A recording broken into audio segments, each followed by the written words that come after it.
Hello and welcome to Offstage. My name is Hamman, and in this episode, we will be talking to Nick Hamman.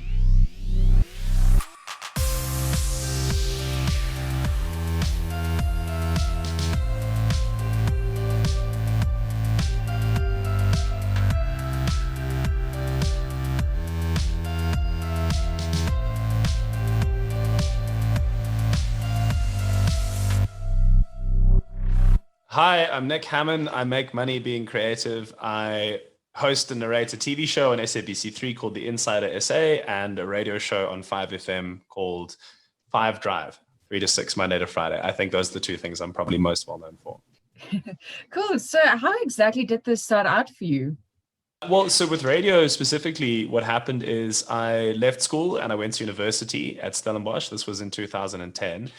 And after my first year of studying a BA, I kind of found myself at a bit of a loose end, thinking that I wouldn't necessarily be able to make any career out of studying things like ancient cultures and philosophy and English and politics. And so based on peer pressure from friends and I think like community and family as well, I decided to switch to go do a BCom in investment management specifically. And it went really badly because I'm not that way inclined. I don't have aptitudes in those fields at all. And during that year, I became really like bleak and depressed. And suddenly I realized that all my passions that I'd had in life were gone. So when I was in high school, I used to do a lot of like drama and debating and music and all those sorts of things. And they were a massive part of my life. And suddenly that was all gone. And I was studying something I had no interest in and wasn't very good at. And I found myself desperately searching for something to do that was creative. And so I saw an advert when I was in the library for a student radio station at Stellenbosch, which was MFM, and applied and auditioned and got in and kind of almost instantly saw that radio could be all those things that I was missing. Like it was a way back into music and it was a way back into being creative and expressing myself. And I sort of I threw everything I had into it. And it wasn't like this whole thing of wanting to make it work or anything. It was just that it was a creative outlet that I'd been so desperately missing. And following from there, I eventually, as the radio picked up and I was given like what they call like a full-time show on MFM, which just means sort of a daily show in the week. It was the afternoon drive. And I started to kind of prove myself there a little bit, I think, and get a bit of interest around me. Then I went back to a BA, which I eventually finished up. And during the course of finishing that up, I was able to move from MFM to Good Hope FM in Cape Town, which is like a regional commercial station. And I got that because there was a campus DJ search. They came to a bunch of universities in the area looking for young talent. And I was really lucky to win that. I got into Good Hope at like 2 a.m, I think eventually. I moved to 6 to 9 on weekends. And around the same time, there's this thing called the Radio Awards that happens every year. And I was really lucky that for my MFM show, I won Best Afternoon Drive in the country, Best Campus. And then that kind of got the attention of 5FM. And from there, I ended up where I am now. That's basically the story. That is so cool. And especially how everything that you've wanted to do was kind of like, no, wait, we've got better plans for you. So is this also how you came into hosting a TV show? With the TV show, I think what happened there is I've done quite a bit of writing over the years. So I briefly wrote for the Huffington Post as like a columnist, and in varsity, it's something I took quite a lot of interest in. Like I wrote blogs and commented on things going on campus. And so I've always kind of had that side of myself going. And I used to do this thing called 5 Talks, which was like a youth-based talk platform on 5FM. And that was really cool. We did a lot of firsts on there. Like I did the last interview with Johnny Clegg that he ever recorded. We did a lot of like really heavy political stuff, especially around, like the fees must fall. This was when this was all going on. And we did a lot of stuff that I think was quite progressive and quite edgy. And that ended up getting me nominated for Best News and Actuality Show in the country, which is weird because I was up against a bunch of people like in their 60s. Do you know what I mean? That do it in a very specific kind of way. And I think that show put me in a certain lane and got me certain kinds of attention. And I think that also doing a lot of the travel radio that I've done put me in a certain lane and got me a certain kind of attention. So with the TV show, what happened is It's a company called Cordova Productions that does the Insider essay, and they've got a partnership with Twirler People Productions. And one of the women who's very central to that organization is Patience Stevens, who's like an absolute legend of the South African TV industry. She had kind of come to know me because I did an insert on one of her other TV shows a few years ago, which is Espresso, the Espresso show on SABC3. And she'd kind of come to follow my radio career and be aware of these kinds of things, be aware that I was quite into, like authentic storytelling and quite into like promoting South Africa and sustainable living and conscious living and those sorts of things. And so she wanted to make a show that exemplified that. And I guess I was sort of just seen as a natural fit. So I host and narrate the show, but I write it as well, which I think I'm not as public about, I guess. But I think because of those reasons was why they picked me, I guess. That's so cool. So how exactly did you go into writing things? Because I mean, you just mentioned that, or you just told the story, but how does it feel for you to write something for a TV show and be the host of that? It's really challenging. TV is a hell of a lot of work. Because I'd been so used to radio over the last couple of years, I got really accustomed to this idea that once the mic is on, you go and that's it. And when it's done, it's done. But with television, it's so meticulous. It's a really, really, really arduous process because everything has to be perfect.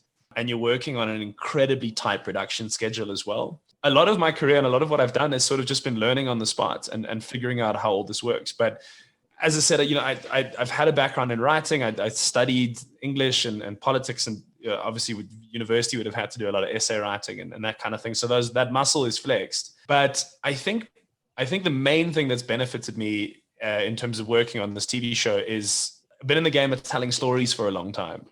So trying to take someone's story and turn it into something that people are really interested in, like extracting from it what connects really deeply to people or what people find fascinating about it and trying to tell that, because a lot of people have got great stories, they don't know how to tell them.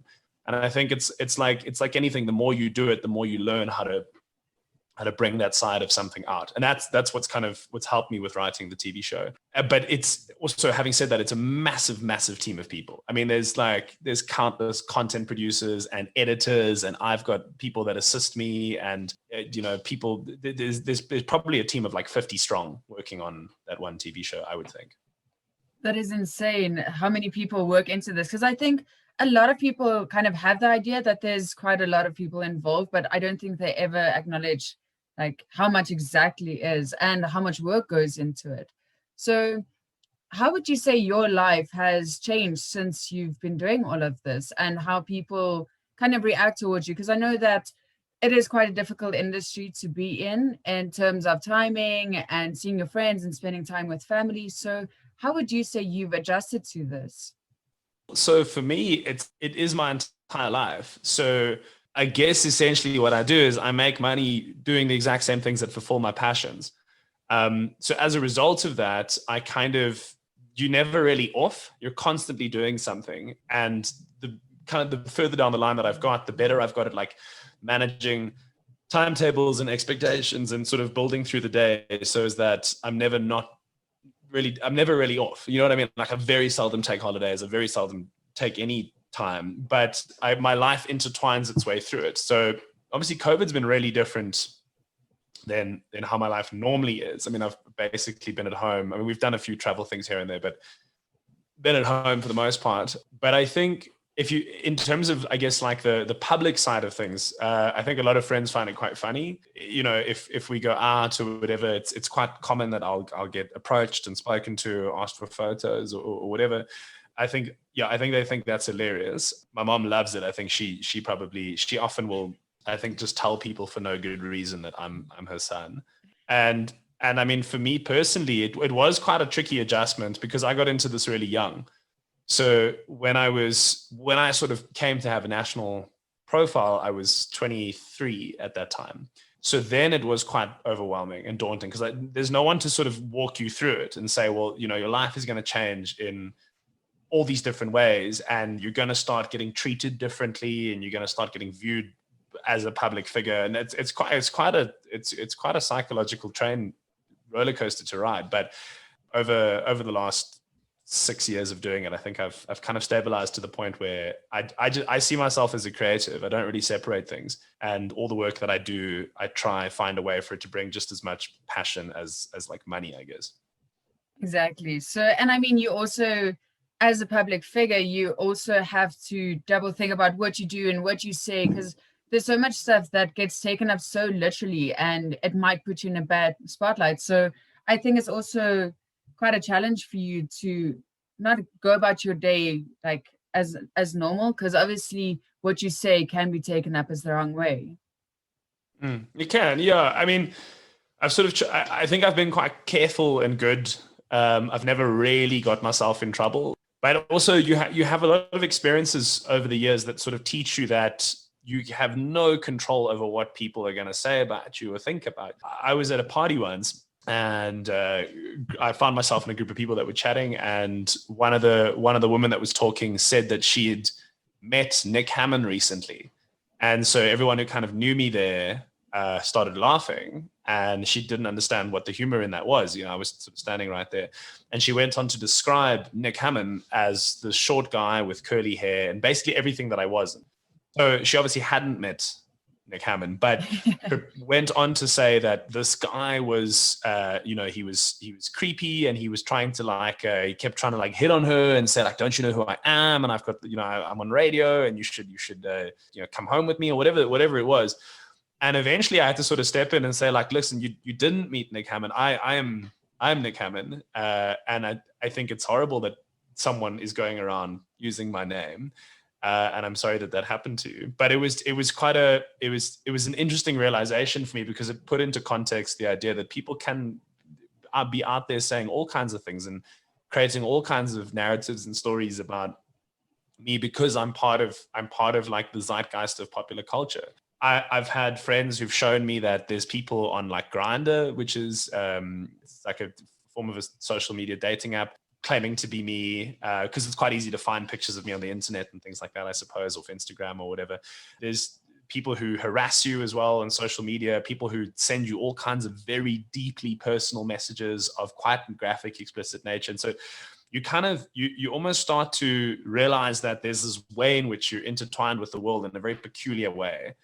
But you do learn to manage it. You manage it by essentially understanding that there's a world you can control and there's a world you can't, and you've got to accept the one and understand the other is going to be what it's going to be. Exactly. And with that also being said, so you did also now mention what you can control and what you can't control, but how do you mentally stabilize yourself for something like this? Because I mean, we're not used to that, and I don't think it's in every person's their nature to just accept these kind of things and not get angry, because obviously you can't post on Facebook a bunch of angry stuff, because obviously that's going to reflect negatively on you. So how do you keep yourself mentally balanced for all these kind of stuff?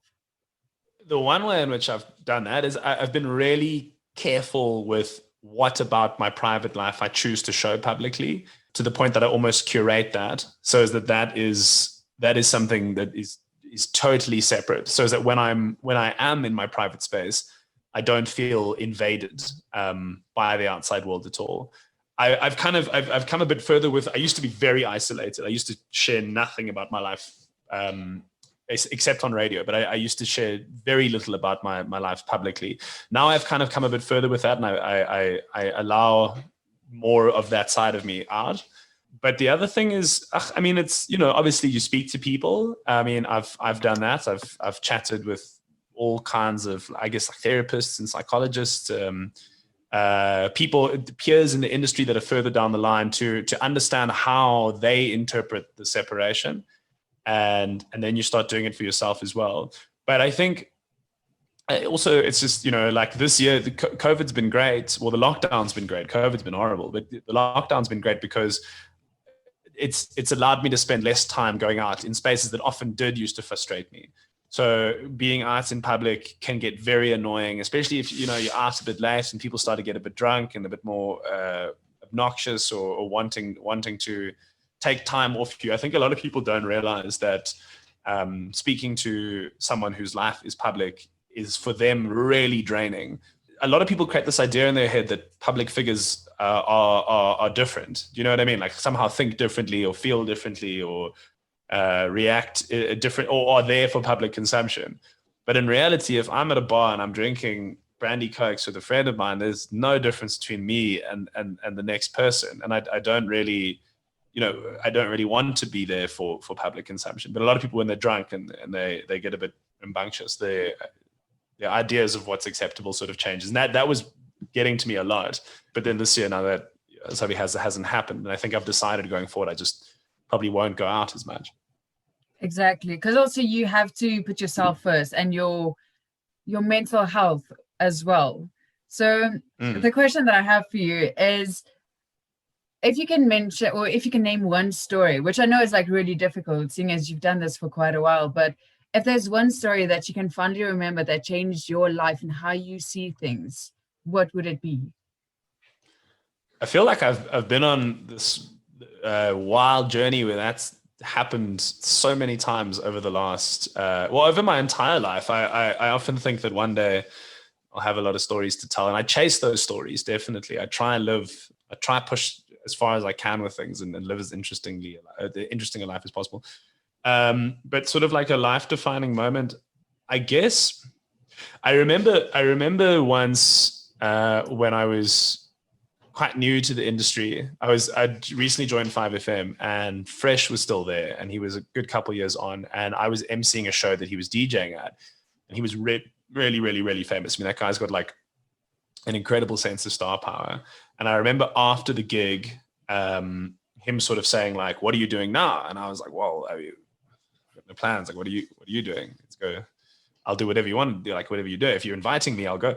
And so we went back to the hotel, and just walking through that crowd, because immediately like he just carried on with his life, but there was security that just kind of came around us, and he was very good to everyone. He took photos with anyone who wanted it, but I mean at the same time there was this whole like almost like ceremony happening around him to make sure that he could walk safely out. We went to the hotel.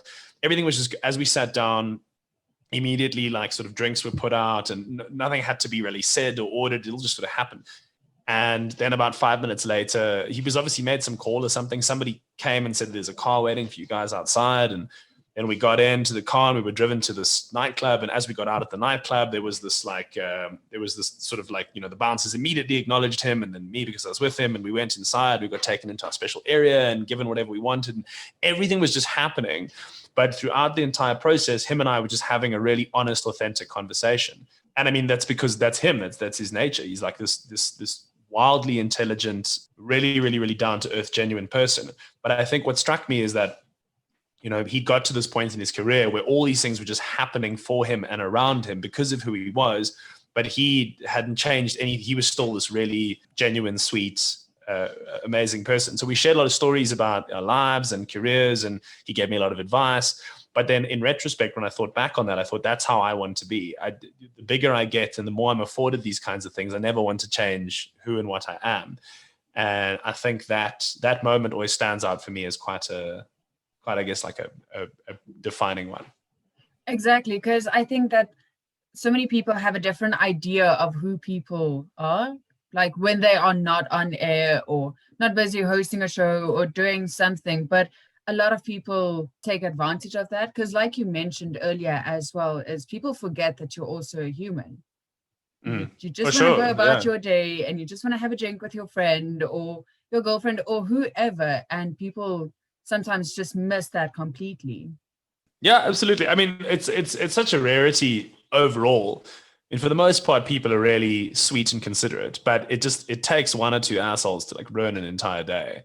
I've been overall quite lucky. Also, the other side of it is that you kind of you sort of end up being relatively separate regardless. You know what I mean? It's like, for the most part, I mean, if I go to, I've got a lot of interest in the music industry, and so I'll go to gigs quite often. But typically speaking, if I go to a gig, it's because a friend has invited me to come and watch her or him play. And so then typically I'll go with the band and we'll kind of spend most of the time hanging out backstage, not because we're trying to be separate, but because those are where our friends are. And that's like, those are the people we're trying to see and hang out with. So a lot of the time you're sort of protected anyway. Like there's almost this weird wall that forms around you as a result of it. You know, you go to a lot of the bars and restaurants that I hang out with, it's because of the kind of circles you're in, it's like it's your mate's bar, your friend's restaurant or whatever. And again, it kind of like, if you move in those spaces, you sort of become this, again, there's I don't know, there's like this, like bubble boy in a way, you're protected. But it's, yeah, like sometimes at like festivals and things like that, it can get a bit it can get a bit much. So there's one question that I have for you, and I don't want to step on anybody's toes while asking this, but if I do, I will gladly edit it out. But I wanted to ask, so I know that a lot of people get upset by the fact that music gets repeated quite often, and it's not just basically 5FM or whatever, radio. But it's radio in general. So my question to you is, how would you feel about the fact that South African artists should get more airtime? And not talking about the famous South African artists, but kind of like the less famous people. I think it's really complicated. I mean, I've spent a lot of my career really trying to platform and profile bands and DJs and producers, and specifically ones that don't yet have a platform, trying to create a space for that. It's a complicated question, because it's not the function of a commercial radio station, which, say in the instance of 5FM, is to necessarily do that. The function and role of a commercial entity like 5FM is to play music that aligns with what they determine their audience to be, its interests. So 5FM didn't build its reputation by playing unknown bands. It didn't build its reputation by putting people onto the spotlight just because that's seen as a good thing to do for the industry. It built its reputation by deciding on a very particular kind of audience, curating a music policy that fits that, and then being able to approach a set amount of advertisers that seem to align with the same set of principles. Having said that, I mean, all of that is certainly true. There is also the other element of 5FM, which is that it falls under the SABC, which means it's got a public mandate. And part of that public mandate is, well, it's various things, but I do think that it's fair to assume that there is a certain role and responsibility that places like 5FM do have in building the South African music industry. Why would you not want to? I think most people that I work with that are there, and I've been very involved in 5FM's music committee, and I've consulted and I've helped write policies and things. And most of the time, people that you interact with there are very passionate about building the industry. But you also can't do it at the expense of the consumer, because then the consumer will fall away from you. So if you are just doing a thing, say, for example, the argument is play more undiscovered local music. If you were to just do that, and that was your ultimate goal, and you didn't define that in a very specific way, and you didn't have metrics that said what music you would and wouldn't play, you'd lose your audience. You'd come across as disorganized and not knowing what you're doing and why you're doing it. People relate to familiarity. They relate to a lot of different things that inform the metrics of why radio stations play the music that they do. So having taken all of that into account, the approach that I've sort of decided to take is I will do what I can to fight the fight from within the system. A lot of the times, a lot of the louder voices that you'll encounter from people that feel hard done by are sometimes people who genuinely want the industry to change and are willing to work with it. And other times it's just people that are upset that no one's wanting to listen to their music. Nobody has to. If I stopped being interesting to people, I wouldn't have a job on radio anymore. I wouldn't have a job on TV. I wouldn't work in the advertising industry anymore. All of these things that I do are based on performance reviews. They're based on the amount of people that are downloading my content, the amount of people that are listening to my shows. And if they weren't, I would be really angry, but I would have to accept that fact. We also live in a world now where radio is not the only barrier to entry toward popularity. It used to be. I think that we live in an era now where things like streaming and the entire digital world are far more of a level playing field for people that want to sort of gain prominence and traction. You don't need any specific kind of bigger platform to agree with you to put yourself on Spotify or Deezer or Apple Music. I bring all of these things up because I think it's a really complicated question, but I do think in general, I fight very hard for local music, because I think there is a strategic way that we can have local. And it's, the thing is also, a lot of people, when they say local, they mean one specific kind of thing. They mean like one genre. There's a lot of guys who will come to me and they'll say, like, you should play more of like, they basically just mean their band and their scene. Yeah. But by the same token and argument, it's like, well, what about all the hundreds of different kinds of variations that are going on within house music in South Africa? Why don't we play more like jazz flutes? Or why am I not playing, death metal? Or why am I not playing traditional sound music or whatever? Like these people everyone's part of an ecosystem, and everyone has or doesn't have their place within it.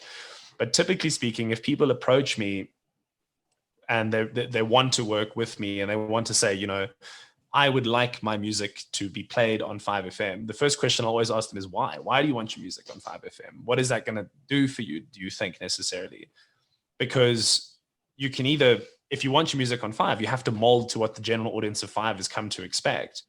And either you do that at the expense of your own creativity, or you don't do that and you take more interest in just trying to have a good product and trying to use any of the other myriads of ways in which people could come to like it. But I do also try help and mentor as much as possible. If someone says, no, I want to be on 5 and I want to write music for a station like this, then I get inundated. So there's a lot that I can't reply to, but I try to reply to as much as possible and be as honest as possible about how that whole process works. Exactly. And I think that's what's great about you, because I know about another band that has like done this kind of thing, and you came across that.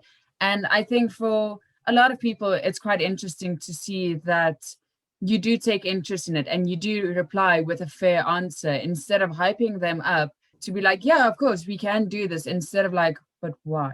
So I think that's a very fair and like right answer to give people, is like, you can get your music on radio, but does it accompany the actual radio station? It's very complicated, man. And I get it wrong a lot. Like I'm just like a person that takes an interest. I know that I'm not wrong about my intentions, and where like I'm deeply passionate about the South African music industry. I've been a part of it for a long time. I was in music long before I was in radio. I was studying music. I played music professionally. I know this industry really well. A lot of my friends make their bread and butter, repaying their bonds because of music. A lot of my friends are struggling and have no money because music's all they want to do. Like I get it. Music's the first way that I made money. It's not, I'm very much a part of that side of the industry. A lot of what I do as well is I've gone overseas and been a delegate for South African music and South African culture and supported it. And I fought tooth and nail with the industry that I'm very much a part of to get certain DJs, artists, producers, and bands onto the station where, I've been told, well, it's not part and it's not for, and it's not, I've passionately fought for it to be on. But I still will experience all sides of things. I'll get people who will write me long emails saying, you're just as much a part of the problem and whatever, but I understand it. I think it's coming from people who are, they've dedicated their life to music and they want people to hear it, and they've poured their heart and soul into it, and it means everything to them. Of course, they're passionate about wanting to get it onto a bigger platform. And again, I'm not always going to be right. I've probably passed on things that are brilliant many times, but I try apply everything I've learned and what I know with an attitude of wanting the best for the industry's sake, and I try to be as circumspect as possible in all of that. Exactly. So with all seriousness aside, there's one question that I've always wanted to know, because I've wanted to be a radio presenter since I can remember, and I was always like, can you go to work in your pajamas? Yeah, especially this year. I mean, yeah. I do all the time. I've never really, it's weird. I've never had like a big, I've never placed too much emphasis on presentation when it comes to radio. I never thought it's that important. I mean, this year, I've just moved house now. So I need to build the studio. I mean, there's like boxes and all kinds of crap everywhere. It's really disorganized, but I've been broadcasting at home since March, barring a few shows here and there, a few weeks here and there. I think I've probably been dressed in like daytime clothes, maybe like 40% of the time. That is so, like, I can imagine that is so chill because at the end of the day, no one sees you, or at least like the Yeah. half of you. So it's you can do this in pajamas and be so comfortable. Yeah, it's changed a lot. I mean, the thing is, I kind of got into radio around the time of like the advent of social media. Pretty much every day, someone's asking for like a picture of you or a selfie, or, you know, like when you do things with guests, they obviously want the whole, like, they want to be able to put something on social media. A lot of what we do gets filmed nowadays. But traditionally speaking, I mean, it's a medium where you're using your voice, and that's your theater. Sound is your theater, which is really, really, really amazing. I mean, I come from like an old school approach to radio, which is it's all about theater of the mind, and it's all about creating feelings in people's heads just with the use of your words and sounds. And it's like it's a massive art form as far as I'm concerned. It's like, that's another side to myself, I guess. Like, I have a lot of problems with the current state of the radio industry in South Africa. I think I get really, really, really upset when stations put people on because they're famous. I get really upset when stations put people on because they're successful in another industry that's not radio. I see it as like a really particular kind of medium. You know, myself is I did just as much. I used to also be like a technical producer for a station, like making jingles and adverts and soundscapes and things like that. And I've done sport, even though I don't watch sports. I've read news. I've produced and whatever, and there's a lot of us that are like that. We're like radio people through and through, and like we believe in the technical side of things and the production side of things, and there's a lot of guys that are like that. And I think the reason I like being at 5FM is because there's more people at 5FM like that than probably any other station. You'd be surprised like what people know. There's a lot of people that are on air at 5 that like don't talk about it much, but they're like really competent behind the scenes. Yeah. Like Rob Forbes, for example, is like, that oak knows his way around a sound desk. You know what I mean? He's a qualified sound engineer and he's brilliant at it. Roger Good is like a master producer, like really technically gifted. And it's nice. It's nice to be in that environment around people like that. But when people get put on because they're trying to like mine a sense of capital off their other followings and things, I don't. I don't think people enjoy it. I think like, if you're listening to radio, I think you need someone that's interested in these kinds of things because they understand how to communicate. You know, if someone's like come from television or whatever, or just big on Instagram or something like that, like I don't know why that makes them worth listening to on radio. If you could narrate any movie, so if you can choose a specific character and a movie, who would you choose and why? To narrate? Well, not to narrate, but just to do the voiceover for that character. Like, I always have quite go-to answers with these kinds of things, but I really so I had to host a movie night recently, and I chose The School of Rock. You know that film, Jack Black? For some reason, like it was a really like life-defining movie for me, even though it's like a comedy, because it came out when it's 2004, so I would have been in grade 7 then, and just me and my friends that were all like into music, we came to quote every single line from the film, and like we were sort of getting into classic rock and stuff like that. Also at the time, you know, it's just like you go to I used to go to the record store on a Saturday with my dad. My dad's like a big muso, whatever, and we just spend the whole day hanging out, like buying records and things. And often then I'd, you know, from that movie, you'd see, you know, Dewey Finn like handing out records to the kids. He'd be like, you got to go listen to Pink Floyd or Led Zeppelin or The Who, whatever. And then I'd be like, oh no, I want to know everything about The Who and Led Zeppelin and Pink Floyd. And so like and also a lot of the culture that we were into was like in that movie. So a lot of the cultural references were like from bands and artists that we really were into. And the idea of like, you know, playing music with your friends at school was like something we all did. And I think we all fantasized that we could have been one of those kids. Like I remember being weirdly bummed out. I was like, why? I wish I could have auditioned to be in that film, to be the kid that plays the drums. So I think that's probably the film that I would want to narrate. Nice. So if you can bring back one object from your childhood, so virtually anything, what would you choose? Well, so this room that I'm in now is going to become like a music studio again. So I've invited my dad and my mom I've just bought a house. And so I've invited my dad and my mom to come stay with me for like a week in the new year. They live down in Cape Town. I'm up in Johannesburg. And my dad and I we're going to sort of try build this into a music studio again. That was like the best thing growing up, that I had that. I had a room that had drums and guitars and amps and keyboards and posters of my favorite artists on the wall. And we like semi-soundproofed it. We did a DIY soundproofing thing. I kind of want to do that again. I've become very nostalgic this year. I've like looked back and reflected on a lot of things that I used to do and asked myself questions of why I stopped doing them. So I want to play more music, and that was a big part of my childhood. So I'd love to bring that back. So what instruments can you play? The only instrument that I can play and be very confident with is drums. But growing up musically, you sort of you play things. You know what I mean? It's like I did guitar for a while, and when I was doing music at school, obviously you have to do like very basic piano, at least understand how music works. I did a fair amount of theory as well, so I kind of like I can have a conversation and I can get by in most musical circles, but drums and then I guess percussive things is like the only thing that I would really say that I can actually do that. So if you can replace any drummer from any band, who would it be?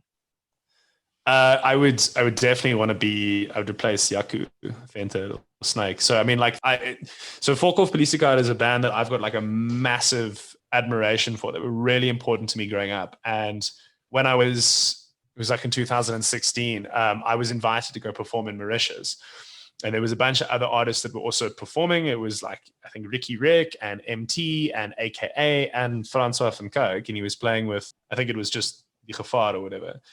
I knew everyone else. Like I'd obviously met AKA a bunch and Ricky Rick and whoever, but I'd never met Francois, and he was like an idol of mine when I was growing up. And so I really, really, really wanted to meet him, and I was waiting for the right time to approach him. And eventually I was sort of standing backstage, and he came and he tapped me on the shoulder, and I turned around, and he was I was a bit starstruck, and he was like, hey, you know, you're Nick Hamman. And I was like, yeah. And he was like, yeah, I sorry to bother you, but you know, my wife's a big fan and all this stuff and whatever. And I was like, shit, that's insane, dude. I like I am a massive fan, and I was like nervous to come and talk to you. And anyway, so we kind of started, we chatted and spoke shit with each other, whatever, and we sort of formed a relationship. Following that, he's been on my podcast, and we've hung out a bunch, and I know most of the guys in the band really well. There's this WhatsApp group that most of us are all on. It's weird. It's like it's basically the entire alternative Afrikaans scene and me for some reason. And so it's like guys from A King and Yevils and Paro and all that and whatever. And so obviously I know Snake quite well, and I think he's awesome and he's a great player. But it's just like the bands that any band actually that he's got to be in, I would love to be in. But I think Folkhoff, if I could like, I've thought about doing it one day. Like I've genuinely thought about phoning Francois and being like, hey man, let's do a thing. Like I'll just come and play like a song here or there. That's something I would love to do. So if you could choose one song to do with Francois and the band, which one would you choose? Oh man. So do you know Antibiotica? Love Antibiotica. Yeah, that one. I think it's fast and fun and cool. Definitely. And I mean, that's one of their greatest songs. I mean, they have a lot of great songs, but that one has been one of my favorites since I can remember. It's fun to play. And also it came out when I was in varsity. It was like an EP. It had like Kyk Noord on it as well, and like a few other. It was like 6 tracks or something. But so that one was released when I was in varsity in Stellenbosch at a time when I could go see Folkhoff like almost like every second week, and that was crazy to me. And I'd like listen to the radio and whatever, and they'd play those songs. And so because I got into Folkhoff probably like quite early on when I was in school, probably like 15, 16. But that was like new music of theirs that was coming out at a time that I was a big fan.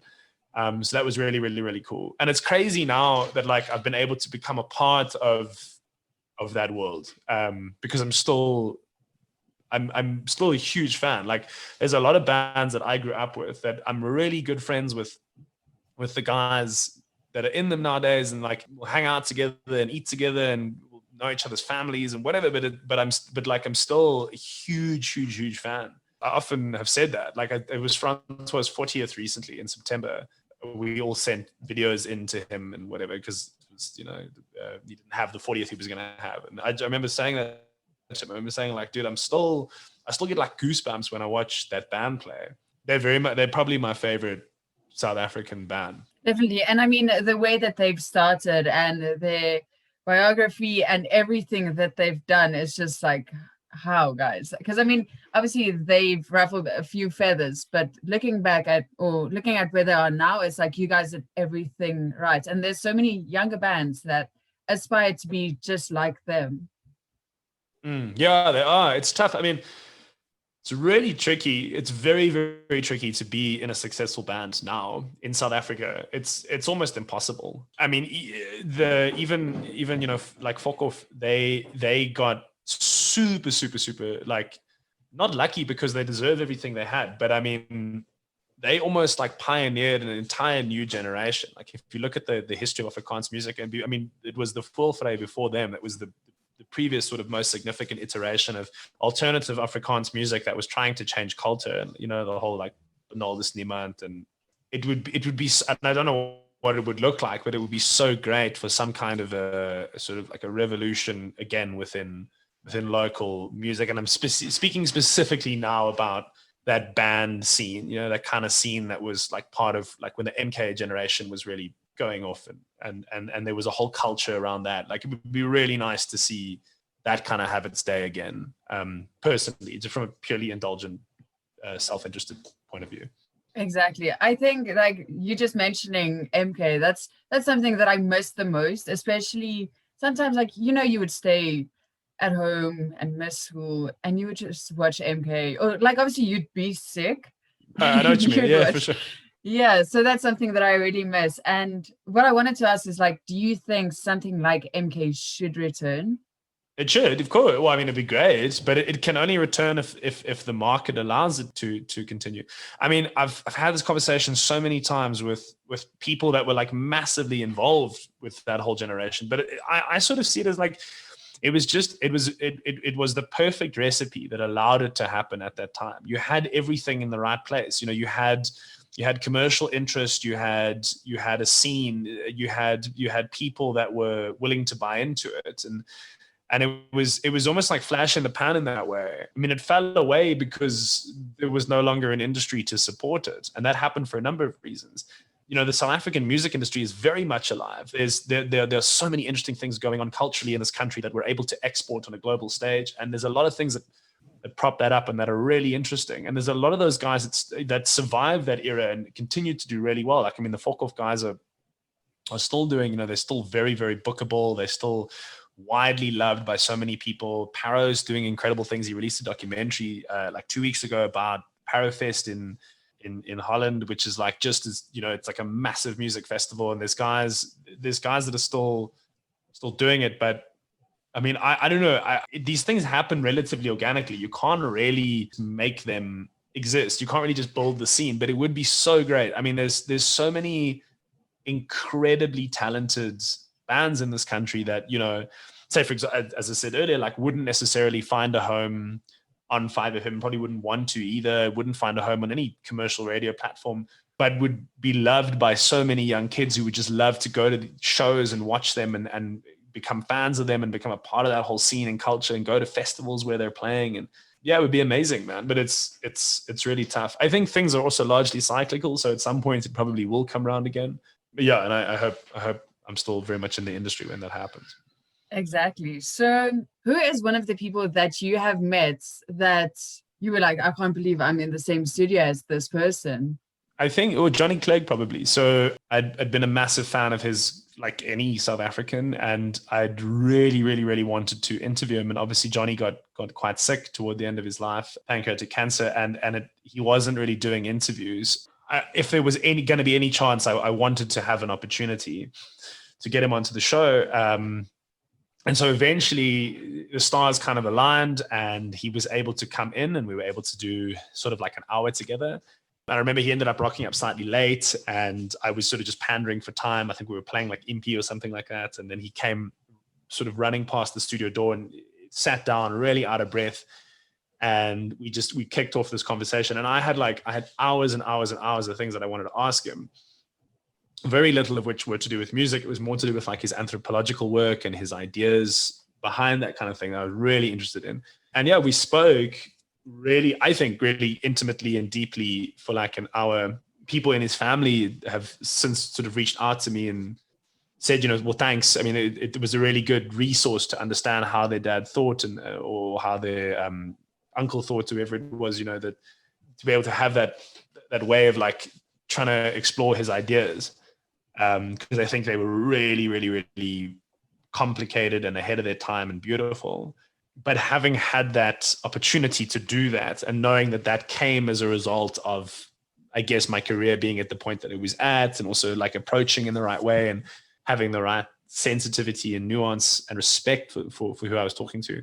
I never find myself overwhelmed by things in the moment. It's always afterwards.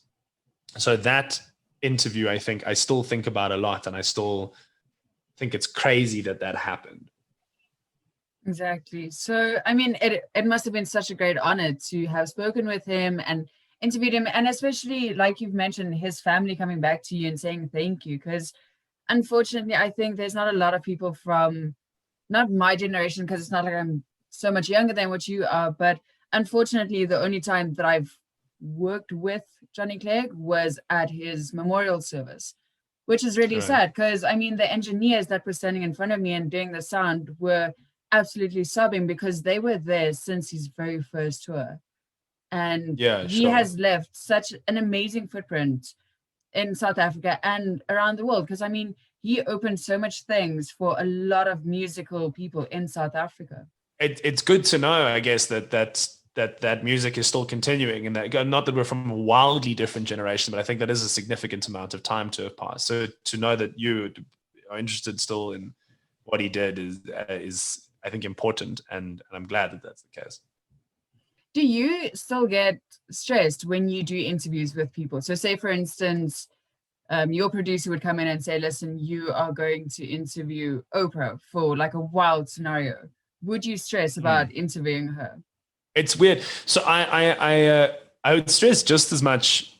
I think with Oprah or people sort of that caliber, there would definitely be a sense of awareness about how significant that opportunity was, and I think that would definitely resonate in certain ways. One of which would probably be a bit of nerves or whatever, but nothing that I don't think would be noticeable to anyone watching. But I'm really hard on myself. So, or I take my job very seriously is maybe a more pleasant way of phrasing that. But I tend to, whoever I interview, it doesn't matter really. I tend to put quite a lot of effort into it. And so there's always this kind of spectrum that you walk along. So the least well-known somebody is, it's easy because, obviously they haven't been asked a hell of a lot of things. So you can ask them almost anything.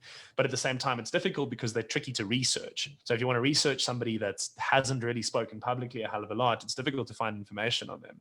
Whereas with a person like, say, Oprah, the difficulty is not finding the information. The difficulty is working out how to ask something in a way that's going to interest them, so that they talk to you more, or they're more open with you, because they've probably been asked everything by every person.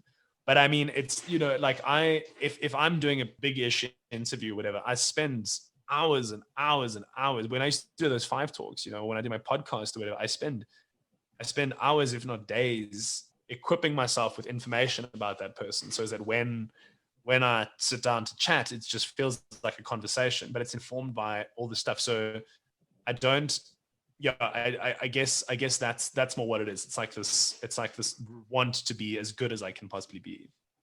Exactly. And I mean, there's so many different ways to go about podcasting and interviewing people, because obviously a lot of people have different questions and what they would want to ask, because obviously different interests and whatever. But I think for me, what was the best approach of going into this was like, I need to interview the person as if I do not know anything about them, because my listener might not know anything about them. So if I ask all these intricate questions, my listener is going to be like, I have no idea what you're talking about. Like, I need to, not in a sense like dumb it down, I guess, but just like, I try not to do so much research about the person, because I want to get to know them as well as the listener would. Yeah, and that's just as valuable. I think it always just depends. It depends. Like, so as an interviewer, you get to decide what universe you want to create. And there's a lot of different things that are interesting. You know what I mean? We could speak for an hour just about like production, you know, and then there's certain people that would want to hear that and certain people that wouldn't. We can speak just to there's no right or wrong way to do it. I think that the only thing that helps is just, you know, being if you're interested in somebody, they'll be interested in you typically. You know, but it's the same as anything. It's like if you meet someone, it's the exact same thing. It's like if you take an interest in them, they'll take an interest in you. If you smile at somebody, they tend to smile back at you. If you sort of serious with someone, they tend to be serious. It's like human nature, and I think a lot of interviewing is just that. It's just kind of feeding off what you're getting from someone. Exactly. And I think it's like you just said, is well, the energy you give is the energy that you're going to get. So I think Sure. with you doing a lot of interviews, has there ever been a time where you've interviewed a person and they're just absolutely so rude that you're like, I don't know why I'm still continuing this conversation, but you have to? I typically don't. I typically just end it. Oh, I really? don't care. Yeah.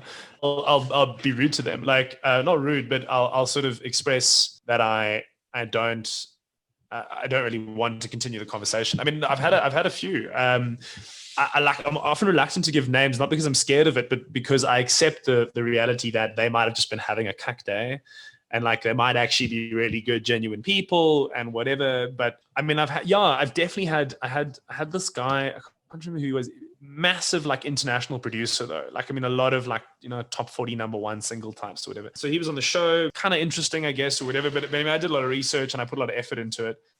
And he was just being like blasé and disinterested and whatever. So I mean, I was going to do like a 20-minute with him, and I think like 4 minutes in, I was just like, cool, man, thanks for coming, and then I just leave it. I've often get people as well. You find sometimes people get very defensive, and it's because they're nervous, or it's because they feel like they've got a chip on their shoulder or something to prove. Sometimes I'll try to disarm them. Like often I'll get people on that are coming, you know, they're from like an alternative scene or community, and they're coming onto mainstream radio, so they want to use this as their opportunity to kind of say everything that they feel is wrong with the mainstream. And so they'll take that out on me because I'm the conduit to that world.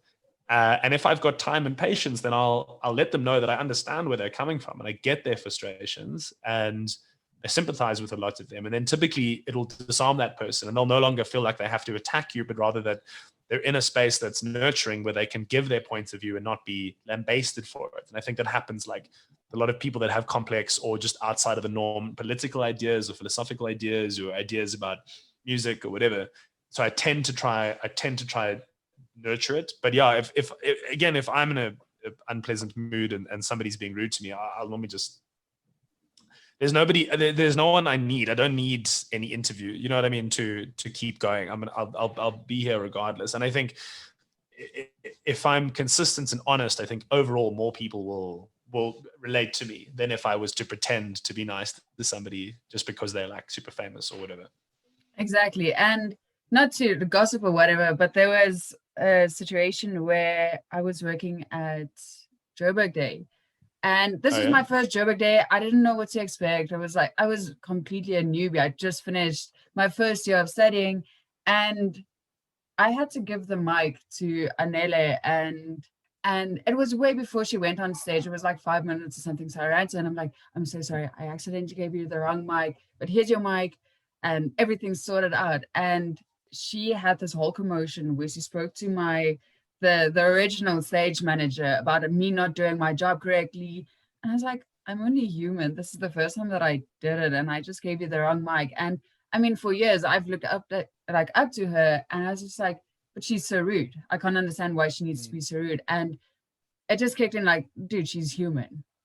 Like, calm down. She was just maybe having a bad day. This is not based on you. This is maybe something far away from what was actually happening that day. Yeah. And I mean, Anela is such a professional, and she's really, you know, she's the sweetest, most good heart. I know her personally very well, and we get along tremendously well. I probably have so many stories that sound exactly the same way, where people in your position have spoken, you know, or I was having a cuck day or whatever, or just chose to react to something in a certain way. And you know, the thing is, the other side of it is that when you when you react and you do something, you're just doing it as a person. You know what I mean? You're not, if I'm reacting to a situation in a certain kind of way, I'm not doing it as like Nick Hamman, the same as like Anele wouldn't be doing it as Anele. She's just doing it, it's a guttural reaction, and I would do the same thing. I know it's happened to me where people have sort of said to me, we were doing a show or whatever it was, and they were like, and I felt like you were really rude to me.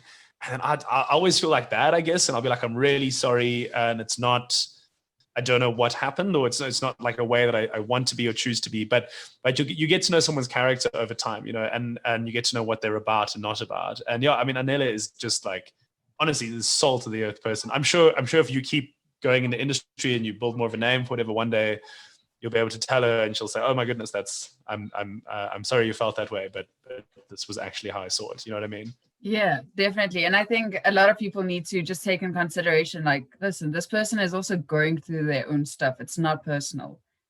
The pressure is crazy too. Hey, like, so things like, I mean, things like Joburg Day, any of those big kind of shows, it's crazy how much pressure is on you when you're hosting something like that, because on the one hand, you've got you have to come across as you, and you have to sell yourself.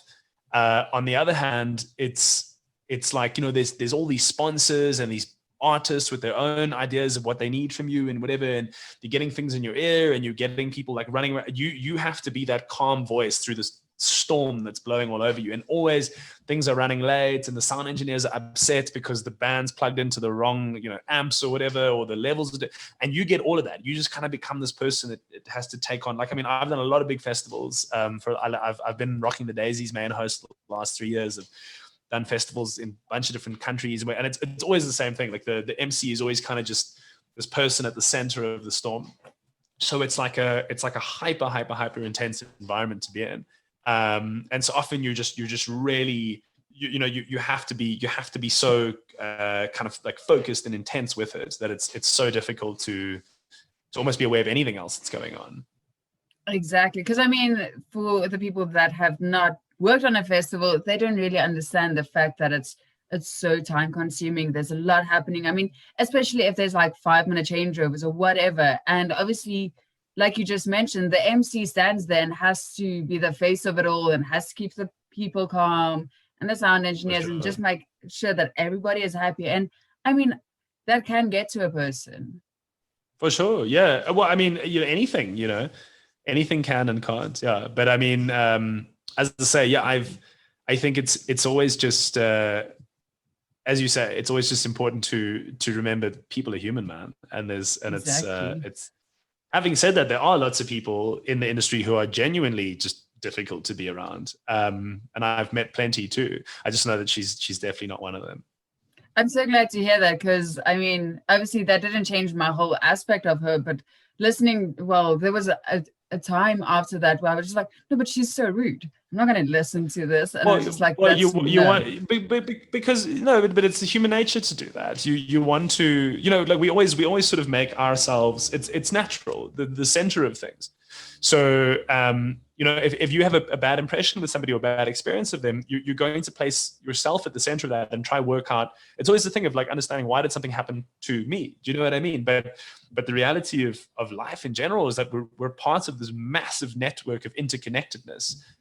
And often, there's no one reaction and one cause and one reaction. It's always the spider web, I'm very aware. I'm like so hyper aware, as I said earlier, the fact that people can create any idea about me they want. And sometimes it's informed by reality, sometimes it's not.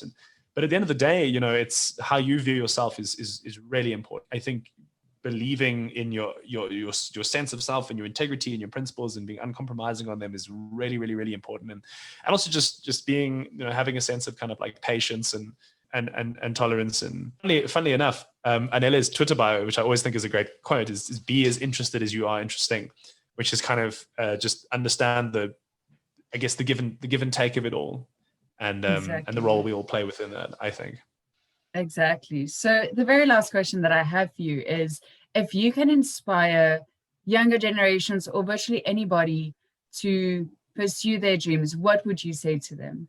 I think it's worthwhile. I'm one of those sort of textbook follow your dreams sort of cases, in that I was going down a path where I'd given up on or just stopped doing a lot of things that provided me with a sense of purpose.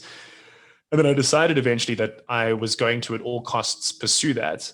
I think it's really helpful to be pragmatic. I mean, the industry or the space that I'm in because it's what I love and I'm passionate about. But it's getting to where I've got to has come with a massive amount of sacrifice and an incredible amount of hard work. And it is really difficult. There's that expression that the tallest trees get the most wind. And the higher up that I've got, and you still kind of feel like you get everything from imposter syndrome to just not kind of, well, I suppose feelings of inadequacy, that never goes away. Inadequacy and needing to prove yourself and wanting to, that hunger stays exactly the same. There's no top of the mountain. It's important to know that. So it should never be about the attainment of success. It should be about being fulfilled because you're able to do what you want to do, and it's able to afford you whatever it is you externally want from life to come with that. But there is, as I said, the higher up you go, the more intense the pressure gets, the more people are watching you and scrutinizing you and feeling like they deserve a seat at your table, even though the higher up you climb, the harder it was to get there. That never goes away. The hard work, the pressure, that never. But if I'm able to have the life I want externally, which is quite simple, I just want a place to call my own. I want my girlfriend and the community we build around us, and our puppy and our friends. That's it. And if I can be creative and apply my life, apply my mind to the world creatively, and I can have enough from doing that to have all those other things, that's all I want. I don't need and want anything else. So being realistic about what you want to get out of something and being willing to do it at all costs is really important. Cool. Well, thank you so much for your time and sharing all your stories and how you've gone about this. I think it's so insightful because you're also the very first radio presenter that I've interviewed. So I think for a lot of people, it's going to open so many doors, and especially how they view people, I guess. Oh, that's great. Well, thank you. Thank you for thinking of me. I appreciate it.